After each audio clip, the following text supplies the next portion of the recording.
Hello दोस्तों, आप सबका स्वागत है एक बार फिर से एस्ट्रो गुरु चैनल पर। आप सभी के लिए आज मैं एक और टैरो सेशन लेकर आया हूं और आज का जो विषय है यह है कि आपको फिर से प्यार कब होगा। किसी वजह से आपके जीवन में प्यार नहीं है या प्यार चला गया, खो गया, मुंह मोड़ लिया, कोई भी मैटर हो, तो उस वाली कंडीशन में अगर आप हैं या आप एक ऐसी सिचुएशन में हैं जहां प्यार होते होते छूट गया और अब आप अकेले हैं, तो ये विषय आपके लिए हो सकता है कि आपको फिर से प्यार कब होगा। आज की इस रीडिंग के लिए दो पाइल्स को बनाया गया है जिनके सिंबॉलिक्स आपकी स्क्रीन के ऊपर अब एक साथ दिखाए जा रहे हैं। येलो रोज़ पाइल नंबर 1 और रेड रोज़ पाइल नंबर 2। दो अलग अलग रंग के गुलाब के फूल आपकी स्क्रीन पर दिखाए जा रहे हैं। दोनों में से जो आपको अच्छा लगे उसे अपनी पाइल मानिए, अकॉर्डिंगली आज की रीडिंग को देखिए, यह आपके साथ रेजोनेट करेगी। हर बार की तरह इस बार भी टाइम स्टैम्प्स को डिस्क्रिप्शन और कमेंट सेक्शन दोनों जगह पोस्ट किया गया है ताकि आपको सुविधा हो जाए। अपनी पाइल की रीडिंग पर डायरेक्ट पहुंचने के लिए टाइम स्टैम्प के ऊपर क्लिक करिए, वीडियो आगे चला जाएगा और आप डायरेक्टली अपनी पाइल की रीडिंग पर पहुँच जाएंगे। जो लोग आज मुझसे पहली बार जुड़े हैं उनका मैं एस्ट्रो गुरु चैनल पर बहुत बहुत स्वागत करता हूं। आप सभी इस चैनल को सब्सक्राइब जरूर करिए, बेल आइकन को भी प्रेस करिए, क्योंकि जब आप बेल आइकन प्रेस करते हैं तो नए वीडियोस के नोटिफिकेशन आपके फ़ोन पर आने शुरू हो जाते हैं। और मेरे रेगुलर व्यूवर्स और सब्सक्राइबर्स, आप सभी के सहयोग और प्यार के लिए बहुत बहुत आभार।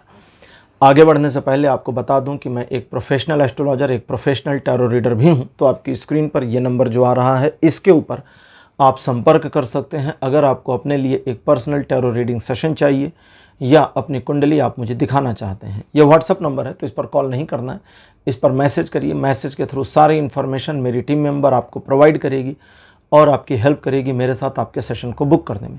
तो चलिए आज की रीडिंग को शुरू करते हैं और आपकी पाइल में मिलते हैं।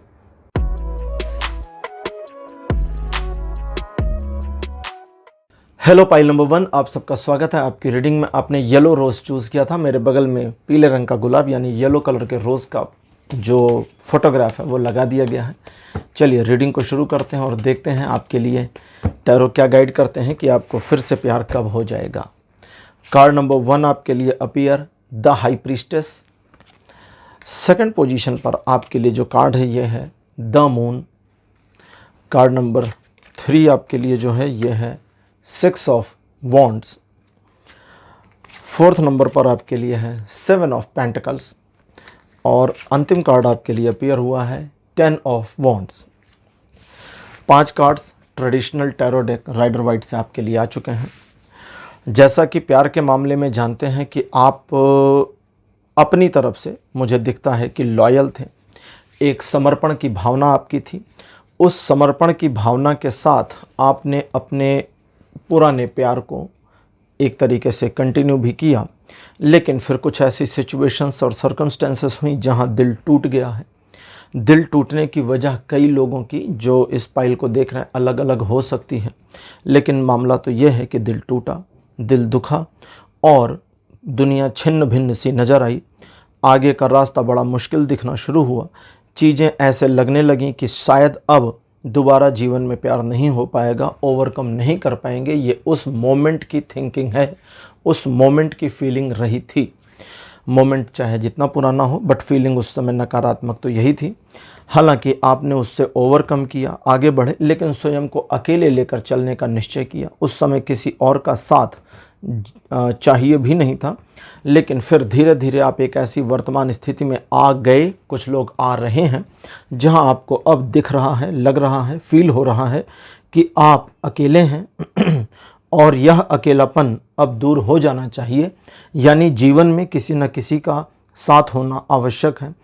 आपको भी प्यार प्राप्त करने का अधिकार है, ऐसा फील में आ रहा है और इस प्यार वाली फीलिंग के साथ आप कनेक्टेड होते दिख रहे हैं। यानी कि अभी आपको एक प्यार की दरकार, एक प्यार की रिक्वायरमेंट फील होने लगी है। ये एक बात है, लेकिन अभी भी ऐसा दिखता है कि आपने स्वयं को अनलॉक नहीं किया है, अभी भी आप लॉक हैं।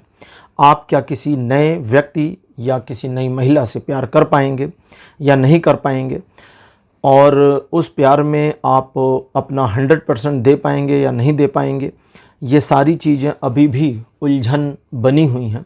यहाँ सबसे पहले ये समझने की ज़रूरत है कि आपके जीवन में प्यार आ सकता है, लेकिन आपको दिल के द्वार भी खोलने होंगे। मन का द्वार खोलना एक बात है, दिल का द्वार खोलना दूसरी बात है। कई बार हम मन से इस चीज़ के लिए तैयार होते हैं कि हाँ हमें जीवन में प्यार चाहिए, हाँ हमें जीवन में एक साथी चाहिए, लेकिन हम दिल से तैयार नहीं होते और दिल के द्वार बंद रहते हैं। और अगर कोई मन से तैयार हो लेकिन दिल से तैयार ना हो तो ऐसे व्यक्ति एक कॉन्फ्लिक्ट सिचुएशन को फेस कर जाते हैं जहाँ पर विरोधाभासों का सामना होता है और वे अपने पुराने प्यार के प्रति आग्रह को अभी भी नहीं छोड़ पाए हैं और नए को स्वीकार नहीं कर पाते। ऐसी स्थिति में नया जो रिलेशनशिप है वो भी डिस्ट्रॉय हो जाता है। तो ये ना हो, इसके लिए आपको सबसे पहले अपने आप को समझना होगा। जो स्थिति दिखती है उसमें ये नज़र आता है कि पुराना जो ट्रॉमा था पुराने प्यार का, पुराने प्यार की जो कसक थी, पुराने प्यार की जो टीस थी, दर्द था, पेन था, जिस भी वजह से था, वो अभी भी कहीं ना कहीं दिल के हिस्से में दबा हुआ है और वो अभी भी तकलीफ़ दे रहा है। उस तकलीफ़ को स्वीकार करना होगा।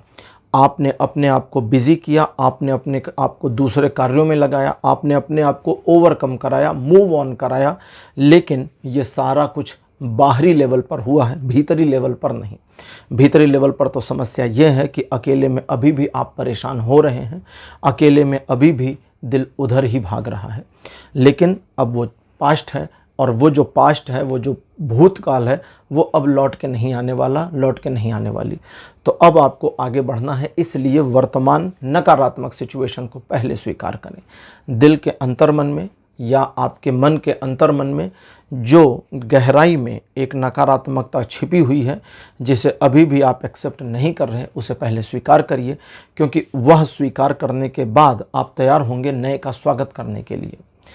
आपके लिए मैं टाइमलाइन बता देता हूं।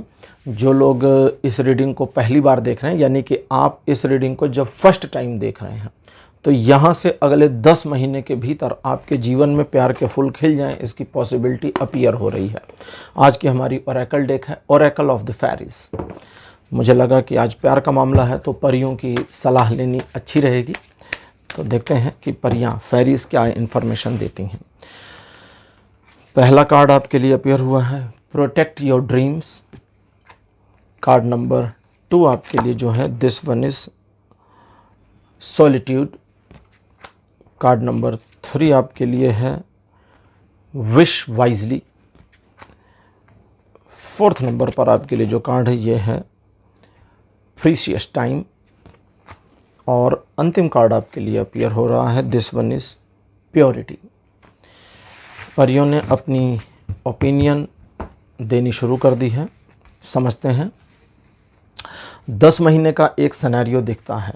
अब जब मैंने परियों को निकाला है, मतलब परियों के कार्ड्स को निकाल लिया है, तो उसके बाद में इंट्यूशन थोड़ी सी यहाँ डिफ़र हुई है, बदली है। परियां कहती हैं ये 10 महीने की टाइमलाइन है तो सही लेकिन गलत भी है सही लेकिन गलत है। क्यों गलत? सही इसलिए है कि सचमुच जब आप इस रीडिंग को पहली बार देख रहे हैं तो यहाँ से 10 महीने के भीतर आपके जीवन में प्यार के नए फूल खिल जाएंगे। लेकिन गलत इसलिए है कि अगर आपने स्वयं को अनलॉक करने पर काम नहीं किया तो ये टाइमलाइन आगे खिसकती चली जाएगी। इसलिए आप स्वयं को सोचें कि अब मैं अनलॉक हूँ, और अनलॉक होने के लिए जो मेरी परी कह रही है वो ये कहती है कि जीवन में जो दुख या तकलीफ़ पुरानी है, जिसने कहीं ना कहीं दिल में एक घर बना लिया है और जिसे तुम स्वीकार नहीं करते, जिसे तुम इग्नोर करते हो, जिसके ऊपर तुमने ढेर सारी परतें चढ़ा दी हैं और जिसे तुम छिपा देना, दबा देना चाहते हो, लेकिन वो हमेशा तुम्हारे एकांत में तुम्हारे सामने होती है, उसे बस स्वीकार कर लो। उसे दबाओ नहीं, छिपाओ नहीं, हटाओ नहीं, उसे खुद से दूर मत करो, क्योंकि वो तुम्हारा ही हिस्सा है, तुम्हारा ही हिस्सा थी, तुम्हारा ही हिस्सा था और तुम उससे भाग नहीं सकते। और तुम उसे जितना स्वीकार करोगे, जितना अपनाते जाओगे, उतना उससे छूटते जाओगे और निकलते चले जाओगे। तो ये करिए। ये आपने सोचा और सोचने के साथ ही हो जाना है। 1 मिनट में हो सकता है, 1 दिन में हो सकता है, 1 महीने में, 1 साल में हो सकता है। डिपेंड करता है कि आपकी स्वीकारोक्ति कितनी प्योर है।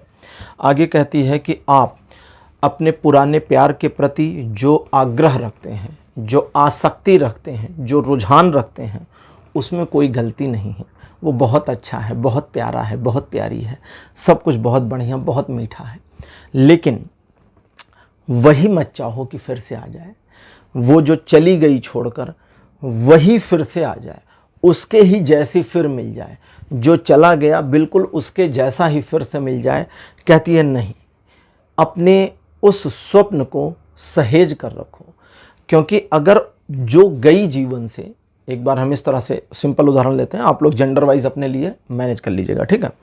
कहती है कि जो चली गई तुम्हारे जीवन से, ठीक, वो अपनी एक ऑरा को मैनेज करती है, उसकी अपनी एक पर्सनालिटी थी, उसका अपना एक रूप था, उसका अपना एक आभा मंडल था, उसका अपना एक प्रभा मंडल भी था।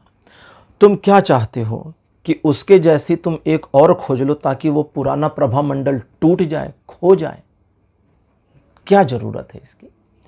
वो जैसी थी वैसी तुम्हारे सपनों में अगर रहना चाहती है या तुम उसे रखना चाहते हो तो उसे रखो और किसी नए को आने दो। नया जो अननोन है, नई जो अननोन है, नई जिसकी पर्सनालिटी बिल्कुल पिछली से मैच नहीं करेगी, नई जिसका रूप रंग चेहरा मोहरा पिछली वाली के कंपैरिजन में बिल्कुल डिफरेंट होगा। अब इसका मतलब ये हुआ कि अगर आपके जीवन में मान लेते हैं एक लड़की थी जो चली गई या एक लड़का था जो चला गया, आपका दिल उसके साथ बहुत ज़्यादा इंटरकनेक्ट हो गया। अब आप चाहते हैं कि कोई मुझे मिले लेकिन वैसा ही मिले, वैसा ही प्यार करने वाला मिले, वैसे ही रूप रंग वाली मिले, वैसे ही सुंदर और आकर्षक मिले। तो ये कहती इसकी ज़रूरत क्या है, क्योंकि तुम उसकी रिप्लिका खोजकर उसकी जो अब नहीं है तुम्हारे जीवन में उसकी इमेज को डिस्ट्रॉय कर दोगे। तो ये मत करो। कहते कि नए का स्वागत करो। इसलिए तीसरी परी कहती है विश वाइजली। जो तुम विश चाहते हो उसे समझदारी से मांगो। जो तुम चाहते हो वो जो भी चाहना है, जैसा भी तुम चाहते हो, उसमें समझदारी तो दिखाओ, बुद्धि तो दिखाओ। जैसे बहुत सारे लोग होते हैं, अगर उनसे पूछिए कि अगर आपको ईश्वर मिल जाए तो आप क्या मांगेंगे, तो बहुत सारी बातें बताएंगे। हम धन मांग लेंगे, दौलत मांग लेंगे, रूप मांग लेंगे, दुनिया की ये मांग लेंगे, मम्मी पापा के लिए मांग लेंगे। ऐसे भी बहुत सारे बच्चे मिलते हैं। फैमिली के लिए मांग लेंगे, देश के लिए मांग लेंगे, दुनिया के लिए मांग लेंगे। अगर मुझे ईश्वर मिले तो मैं कहूँगा मैं आपके चरणों में रहना चाहता हूँ, वहाँ से हटाइएगा नहीं, बस इतना ज़रूरत है मुझे, इससे अधिक की नहीं। अब सोच कर देखिए, अगर ये इतना मिल जाए तो सब कुछ मिल गया, और सब कुछ मिल जाए पर ये ना मिले तो कुछ भी नहीं मिला। क्योंकि ये वाला टिकेगा, जब तक मैं हैं तब तक टिकेगा, और वो वाला जब तक आप हैं तब तक टिकेगा। तो मैं समझदारी से मांगूंगा ना। तो यही आपको करना चाहिए। यही वो कहती है कि जो भी मांगना है वाइजली मांगिए, बुद्धिमत्ता से मांगिए। आपकी जो विश और चाहत है वो अनंत काल की नहीं होनी चाहिए। अनंत काल की नहीं होनी चाहिए का मतलब भविष्य में हे ईश्वर हमें कोई ऐसा मिले। अरे कोई ऐसा मिले वाला मामला नहीं। आप कंडीशंस क्यों लगा रहे हैं? कहती हैं ये दोनों कार्ड्स मिलकर कहते कंडीशन क्यों लगाना है कि हमें कैसी मिले, हमें कैसा मिले। कंडीशन क्यों लगाना है? जो ईश्वर देंगे वो उनके हिसाब से आने दो ना। हम अपनी कंडीशन क्यों बनाएं, उसमें अपनी कंडीशन क्यों लगाएं। और अंतिम कार्ड कहता है कि इस तरह से जब आप आगे बढ़ते हैं, अपने दर्द अपने दुख को स्वीकार कर लेते हैं, उसे एक आवरण में नहीं ढकते। कभी रोना आए तो रो लीजिए, कभी तकलीफ हो तो उस तकलीफ के साथ बैठ जाइए। अगर उसकी वजह से दिल टूट गया था तो उस टूटे हुए दिल को स्वीकार तो करिए कि हाँ उसकी गलती की वजह से टूटा था, मेरी गलती की वजह से टूटा था, मैंने धोखा दे दिया था, उसने धोखा दे दिया था, जो भी हुआ हो ईश्वर ने छीन लिया, कुछ भी हो सकता है। कहते स्वीकार तो कर लो पूरा। जब स्वीकार करोगे तो बाहर। अब वो आगे कहते हैं कि जब तुमने सही तरीके से अपने आप को मैनेज कर लिया तो तुम्हारे जीवन में उस प्रेम का पदार्पण होगा जो अपनी पूर्णता और संपूर्णता में आएगी या आएगा, और वो तुम्हारे पहले वाले से बिल्कुल भी कंपेयर नहीं हो सकता या नहीं हो सकती। कंपैरिजन क्यों करना है? क्योंकि कंपैरिजन कहीं ना कहीं तकलीफ देगा। अगर मान लीजिए आपके जीवन में एक लड़की थी पहले, अब दूसरी वाली उससे ज़्यादा सुंदर आ गई तो आप जब जब उसको देखेंगे तो आपको तकलीफ होगी कि यार ये ज़्यादा सुंदर है, वो उतनी नहीं थी। फिर भी दिल दुखेगा, बार बार दिल दुखेगा। और अगर ये कम सुंदर है, पहली वाली ज़्यादा सुंदर है, तो भी दिल दुखेगा कि यार अब इससे प्यार हो गया, ये वो वाली इतनी सुंदर थी, ये थोड़ी कमज़ोर पड़ रही है, 4 लोग क्या कहेंगे, सोशल इमेज कैसी बनेगी, कोई देखेगा तो बोलेगा यार पहली वाली ज़बरदस्त थी, अब ये कैसी वाली से तुम्हारा हो गया, टाँका भिड़ गया है। तो कंपैरिजन दिक्कत करेगा, ठीक है। जैसे एक कहावत है, थोड़ा सा बुरा है लेकिन उसका मर्म मज़ेदार है, उसका जो मीनिंग है वही समझने लायक है। कहते हैं ना, क्या कहते हैं दिल लगा गधी से तो परी क्या चीज़ है, सुना होगा आपने। मैं किसी लड़की की बात नहीं कर रहा, सिर्फ कहावत की बात कर रहा हूँ। दैट मीन्स कि दिल जिससे भी लग गया, अब उसके आगे दुनिया की सबसे सुंदर चीज़ की भी कोई वैल्यू नहीं रह गई। क्यों? क्योंकि हम इसका कंपैरिजन किसी से कर नहीं रहे, कंपैरिजन नहीं कर रहे भाई। जब हम कंपैरिजन नहीं करते तो हमारी वाली या हमारा वाला ही दुनिया का सबसे प्रीशियस पर्सन है। और अगर हमने कंपैरिजन किया तो हो सकता है कोई फिल्म स्टार ज़्यादा सुंदर लग रही हो या लग रहा हो, हाँ, ज़्यादा बेहतर लगता हो। तो कंपैरिजन प्यार को डिस्ट्रॉय करता है, और कंपैरिजन नहीं करते हैं तो प्यार में प्योरिटी और पूर्णता आती है। तो ये चीज़ की पॉसिबिलिटी बन रही है अगले 10 महीने में। इसको समझें, स्वीकार करें और जीवन में आगे बढ़ें। स्वयं को आगे बढ़ाएं नहीं, आगे बढ़ने दें और जीवन का आनंद उठाएं उसके साथ में। पाइल नंबर 1 रीडिंग यहीं कंप्लीट हो गई है। आज की रीडिंग आपको कैसी लगी, अपने एक्सपीरियंस, अपने अनुभव कमेंट सेक्शन में जरूर लिखिएगा। इस वीडियो को लाइक करिए, शेयर करिए और चैनल को सब्सक्राइब करना मत भूलिएगा। अगले वीडियो में आपसे फिर मिलूंगा। Bye bye.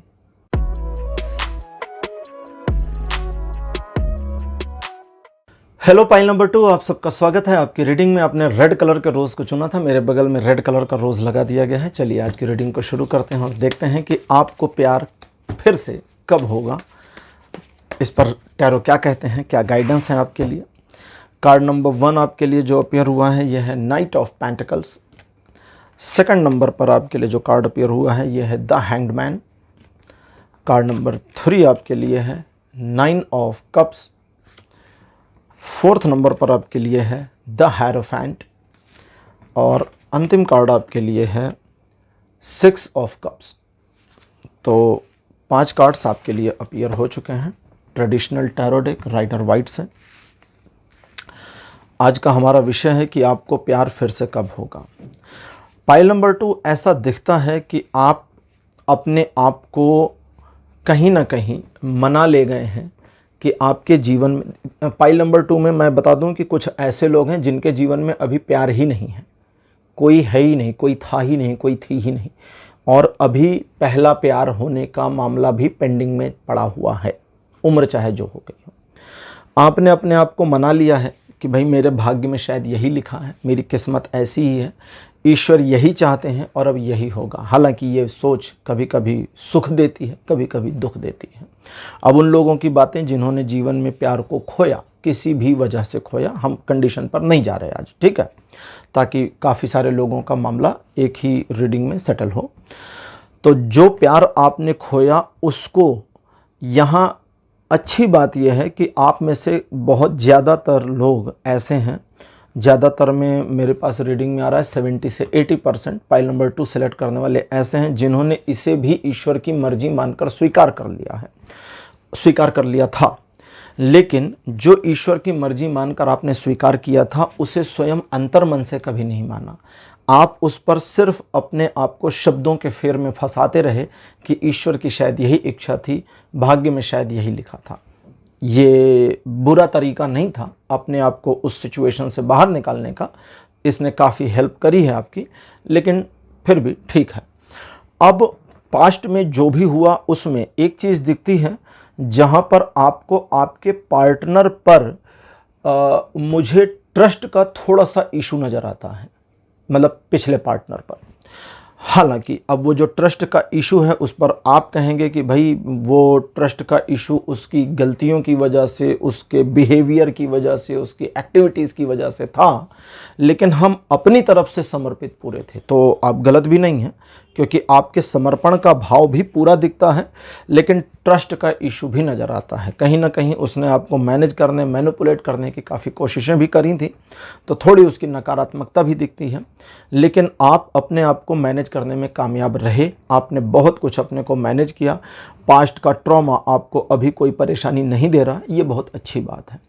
अब आगे आपके जीवन में क्या प्यार होगा, क्या फिर से प्यार आ जाएगा, यानी आपको फिर से प्यार कब होगा, तो इसमें रीडिंग दो कंडीशंस दिखाती है। पहली तो टाइमलाइन की है, जो कहती है कि पहली बार जब आप इस रीडिंग को देख रहे हैं, यहाँ से अगले 6 महीने के अंदर।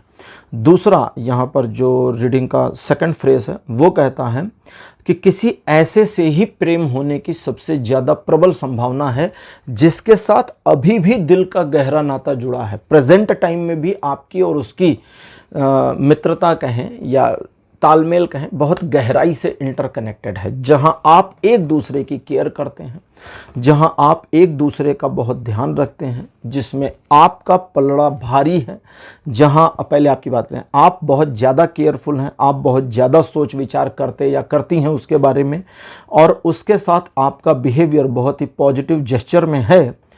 और कई बार आपने ये फील किया है कि, अब यहाँ नेगेटिविटी को पकड़िएगा ध्यान से, कई बार आपने फील किया है कि मेरा जो बिहेवियर है शायद उसकी वजह से थोड़ा सा शर्मिंदा होकर वो रिप्लिकेट करने की कोशिश करता या करती है, जबकि वो सचमुच उतना केयरिंग नहीं है जितना मैं हूँ।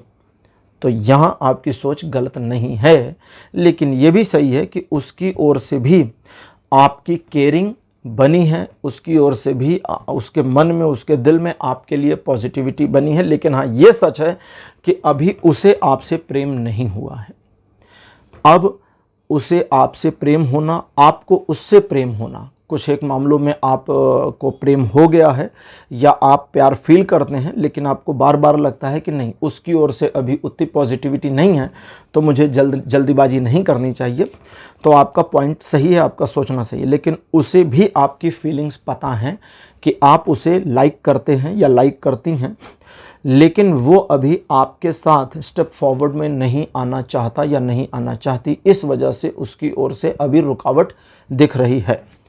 अब आगे क्या होगा, इसे हम थोड़ा जांचेंगे, पता करेंगे। आज की ओरेकल डेक हमारी है ओरेकल ऑफ द फेरीज, और देखते हैं कि फेरीज क्या इन्फॉर्मेशन देती हैं, क्या सजेशन देती हैं आपके लिए।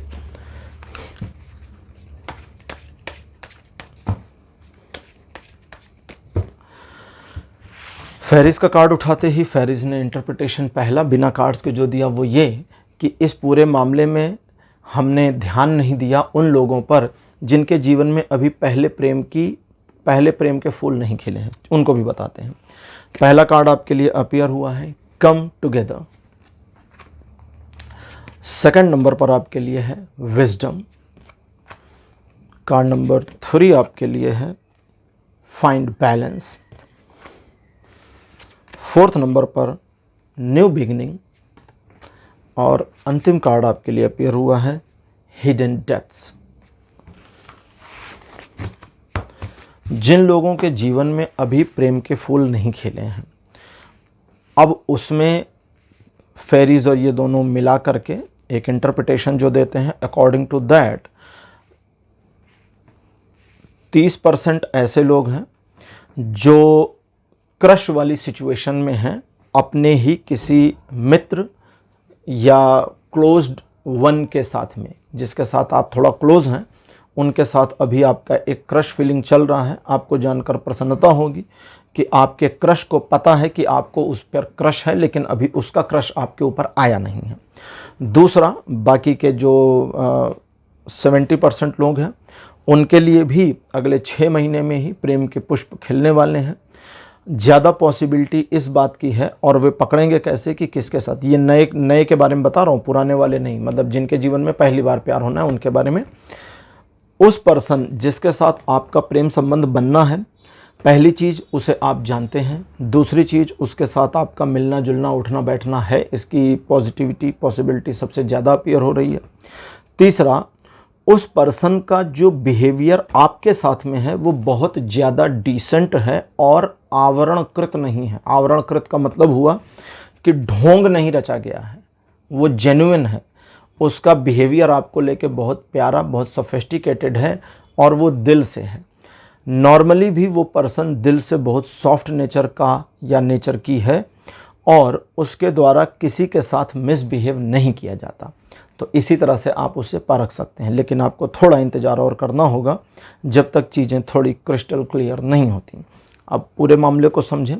ये कहते हैं कि जिस व्यक्ति के प्रति आपकी आसक्ति या क्रश फीलिंग कनेक्ट हो रही है और आप देख रहे हैं कि इसके साथ एक कनेक्टिविटी बनती जा रही है, ये कहते हैं उसके साथ अधिक से अधिक आपका मिलना जुलना समय बिताना शुरू हो जाए, पहले इसकी शुरुआत करनी होगी। थोड़ा इस चीज़ पर ध्यान देना होगा।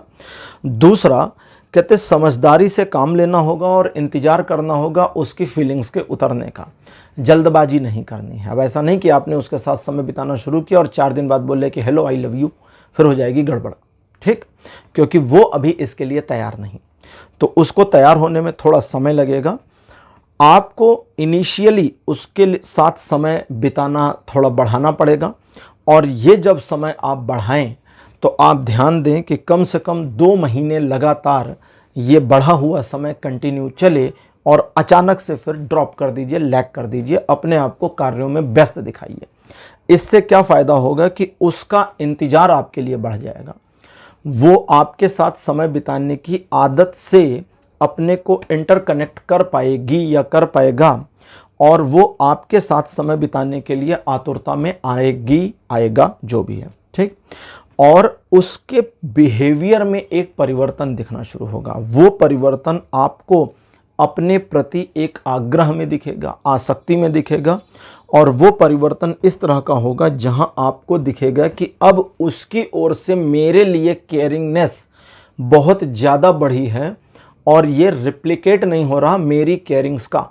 यानी जो बिहेवियर आप कर रहे हैं अभी तक तो उसका रिप्लिकेट हो रहा था, लेकिन तब रिप्लिकेशन बंद और उसकी ओर से चीज़ें शुरू हो जाएंगी। जब उसकी ओर से चीज़ें शुरू हो जाएं तो आपको चाहिए कि अब धीरे धीरे एक समय खोजें, बीच में ऐसा मोमेंट सर्च आउट करने की कोशिश करें जहां आप धीरे से उसे बता सकें कि आपकी फीलिंग्स उसके साथ कनेक्ट हो रही हैं। सीधे आई लव यू 3 शब्दों पे मत जाइएगा, ये डायरेक्ट हिट मत करिएगा, ठीक।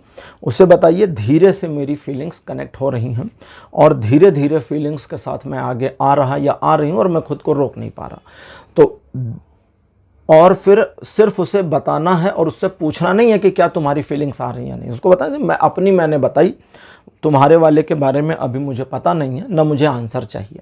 आपने जब अपनी फीलिंग बताई और अपनी फीलिंग बताकर अगर छोड़ दिया और अगर आप ये कर ले गए या कर ले गई तो उसकी ओर से आपको एक पॉजिटिव रिस्पॉन्स दिखाई देगा। ये वाले रिलेशनशिप की जो कनेक्टिविटी धीरे धीरे बननी शुरू होगी, इसमें समय लगेगा, 6 महीने पूरा का लग सकता है, क्योंकि आप उस पर्सन के साथ इंटरलिंक अभी भी हैं। तो ये वाले मामले में जो कनेक्टिविटी धीरे धीरे धीरे धीरे धीरे धीरे धीरे धीरे धीरे धीरे डेवलप होनी शुरू होगी, ये आपके दिल की गहराइयों में उतरती जाएगी। आप चाहें या ना चाहें, आपके लाइफ के पास्ट में जो भी थी या था उसका इससे कोई कंपैरिजन आपका मन, आपका दिल कर नहीं पाएगा। और ये कंपैरिजन जब नहीं हो पाएगा तो आपके भीतर में एक ऐसा बदलाव होगा जिसमें आप अपनी पर्सनालिटी में चेंजेस देखेंगे, उसकी पर्सनालिटी में चेंजेस देखेंगे और आपके बीच में प्यार के फूल खिलेंगे। ज़्यादा संभावना इस बात की है कि बिना कहे ही प्यार हो जाए और आप एक दूसरे के साथ प्यार वाले रिलेशनशिप में आ जाएं। लेकिन अभी भी एक फॉर्मल लव एक्सेप्टेंस, जिसमें आई लव यू और आई लव यू टू वाला मामला होता है फॉर्मली, उस वहाँ तक ना पहुँचे हों, लेकिन फिर भी प्रेम संबंध शुरू हो जाए। इस प्रेम संबंध में थोड़ा स्पिरिचुअल पुट भी होगा। इस प्रेम संबंध में आपकी फीलिंग्स में होगा कि ईश्वर की मर्जी से जुड़ रहा है और बिल्कुल यही फीलिंग्स उसकी भी रहेगी कि ये अपने आप जुड़ा हुआ संबंध है, जिसे हम दोनों ने नहीं जोड़ा है बल्कि किसी तीसरी शक्ति ने जोड़ दिया है। और जब इस फीलिंग को आप दोनों साझा कर ले जाएं, जिस पर आप सहमत और वो सहमत कि हमारी ये जो कनेक्टिविटी है ये ईश्वर की कृपा से बन रही है, तब आप जानेंगे कि अब प्यार का जो फूल खिला है ये बहुत ही वृहद लेवल पर, बहुत ही बड़े लेवल पर आपके दिल में फैलता जा रहा है, जिसे आप रोक नहीं पाएंगे। आप इस गहराई को, इस नई शुरुआत को महसूस करेंगे, एंजॉय करेंगे और जीवन में एक दूसरे का हाथ पकड़कर आगे बढ़ने की कोशिश में चलेंगे। आने वाले भविष्य में आप दोनों के विवाह होने की संभावना भी बन सकती है। हालांकि आज की रीडिंग विवाह पर नहीं थी, लेकिन दिखता है कि आने वाले समय में आपके विवाह तक मामला जाए, इसकी पॉसिबिलिटी भी बनेगी, क्योंकि एक डिवाइन ब्लेसिंग भी आपके साथ कनेक्टेड है। यहाँ इस बात का थोड़ा सा ध्यान रखना है, और वो ये कि आप बहुत ज़्यादा पैसिव नहीं होने हैं, ठीक। थोड़ी एक्टिवनेस बनाए रखनी है, क्योंकि ज़्यादा पैसिव चले जाएंगे, पैसिव मतलब अब आप बिल्कुल एक्टिव नहीं हैं, आपने सब उसके ऊपर छोड़ दिया, वो आगे से आए तो आए, नहीं आए तो नहीं आए, तब गड़बड़ हो जाएगी। 2 कदम आप बढ़ें, इंतज़ार करें, 1 कदम वो बढ़े, फिर 1 कदम आप बढ़ें, फिर 2 कदम वो बढ़े, तो ये इस तरह से चलेगा। और ज़्यादा पैसिव हो जाएंगे तो मामला गिर जाएगा, इसलिए थोड़ा सा ध्यान दीजिएगा। उसका रीज़न सिंपल से ये है कि उस पर्सन का अभी भी जुड़ाव आपके साथ है, उस पर्सन की फीलिंग्स अभी भी आपके साथ कनेक्टेड हैं, लेकिन उस पर्सन को पता नहीं है कि उसकी फीलिंग्स में कनेक्टिविटी आ गई है। उसे रियलाइज़ होने में थोड़ा समय चाहिए, थोड़ा सा पुश भी चाहिए, धक्का भी चाहिए। तो वही समय दीजिए, वही धक्का दीजिए, और उसका रियलाइजेशन कॉन्शियस में आ जाएगा, और फिर आप दोनों के बीच प्यार के फूल खिलेंगे। पाइल नंबर 2, आपकी रीडिंग कंप्लीट हो गई है। आज की रीडिंग आपको कैसी लगी, अपने एक्सपीरियंस, अपने अनुभव कमेंट सेक्शन में ज़रूर लिखिएगा। इस वीडियो को लाइक करिए, शेयर करिए, और चैनल को सब्सक्राइब करना मत भूलिएगा। अगले वीडियो में आपसे फिर मिलूँगा। Bye bye.